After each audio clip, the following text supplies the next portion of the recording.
नाज़रीन, सियासी हिकमत अमली बेहतरीन तो ये हो सकती थी कि जब हुकूमत के अंदर फूट पड़ना शुरू हुई तो मामला अफ़हाम तफ़हीम से हल करते, उन वज़रा को बीच में शामिल करते जिनकी जानबदारी दोनों तरफ थी, जिनकी हिमायतें भी दोनों तरफ थीं। लेकिन ये मामला उस वक्त भी ख़राब होता दिखाई दिया कि जब वफाकी वज़ीर ये राय रखे कि ये सब के सब एक SHO के आगे नाकाम हो जाएंगे, इनकी क्या औकात है। फिर उसको लेकर फैसल वावडा के बयान को लेकर दीगर हुकूमती वज़रा क्या राय रखते हैं, पहले उस पर नज़र डालते हैं, फिर इशू पर मज़ीद बात भी करेंगे।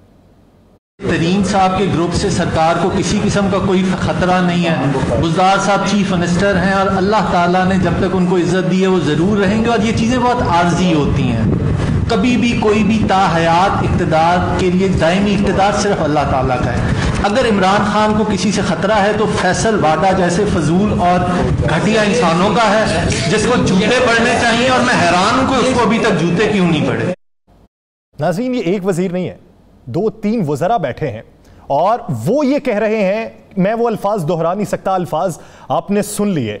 दूसरी जानिब राजा रियाज साहब से जब ये सवाल किया गया तो उन्होंने 92 न्यूज़ से गुफ्तगू करते हुए कहा कि हम ख़ानदानी लोग हैं, काश के फैसल वावडा भी ख़ानदानी होते तो फिर उन्हें मैं इस बात का जवाब देता। उन्हें तो आदात व अतवार का नहीं पता, उन्हें अखलाकियात का नहीं पता, मैं उन्हें क्या जवाब दूँ।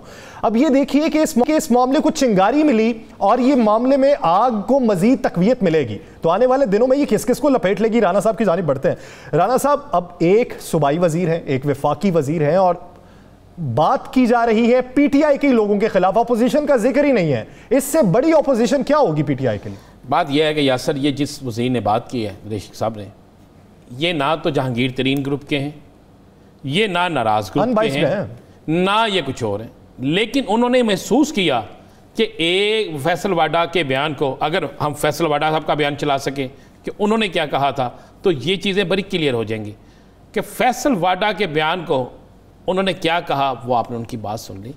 उन्होंने कहा है कि इमरान खान साहब को किसी अपोजिशन से ख़तरा नहीं है। यही बात हम भी कहते हैं, किसी और से ख़तरा नहीं है। उनकी कश्ती को डुबोएंगे, अगर उनकी हुकूमत को नुकसान पहुँचाएंगे तो फैसल वाडा जैसे लोग, ये उन्होंने कहा। जब वो ऐसे अल्फाज, ये एक सूबाई वज़ीर है, मैं फिर कह रहा हूँ, जो बुज़दार साहब के साथ हैं, जो इमरान खान साहब के साथ हैं, जो जहांगीर तरीन ग्रुप से जिनका तल्लक नहीं है, तो आप इससे अंदाज़ा लगा सकते हैं कि आग की चिंगारियाँ कहाँ तक जा रही हैं, आग की तपश कहाँ तक महसूस हो रही है। ये आग जो जिसको सुबह से सारे कह रहे हैं कि जनाब मामला सुलझ के, मामला ठीक हो गए, अगर सुलह भी हो जाती है, मामला ठीक भी हो जाते हैं, तो क्या फैसल वाडा साहब इस बात को बर्दाश्त करेंगे? अच्छा, और क्या ये वज़ीर जिन्होंने ये बात की है दरेशिक साहब ने और उसके बाद राजा साहब ने, तो क्या ये कभी इकट्ठे बैठ सकेंगे? अभी तो बहुत से वज़रा ऐसे हैं जिन्होंने ये बात नहीं की।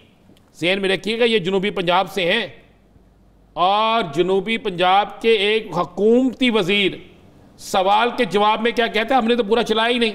उसके आगे जो उन्होंने बात की है वो तो हमने चलाई नहीं, हमें नहीं जेब देता। लेकिन जो बात उन्होंने कर दी है उसके बाद राना साहब, एक बुनियादी सवाल है। जब जहांगीर खान तरीन साहब का ग्रुप एक मौक़िफ़ ये रखता है कि कुछ वज़रा ऐसे हैं जिन्होंने कान भरे इमरान खान साहब के और हमें दूरियों में वो बुनियादी वजह बने, तो क्या उस ग्रुप में ये फैसल वावडा साहब मौजूद थे? अगर नहीं थे तो फिर इन्हें कूदने की क्या ज़रूरत है?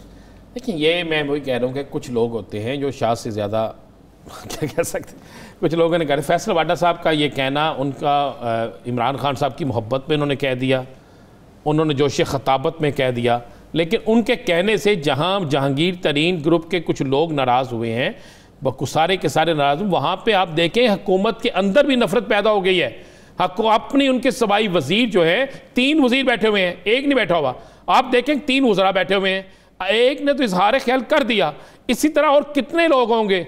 अफवाह ये है, फिरदौसा शिकबान साहिबा का कहना था कि सिंध की सियासत और है, पंजाब की और है, पंजाब में जरा और तरीके से। मेरे पास इतला ये है कि इस बयान के बाद बहुत से अरकान असम्बली ने, बहुत से वज़रा ने बैठ के ये डिस्कस करना शुरू कर दिया कि इसका मतलब है हमें डराया जाएगा अगर हम अपने हक़ के लिए बोलेंगे।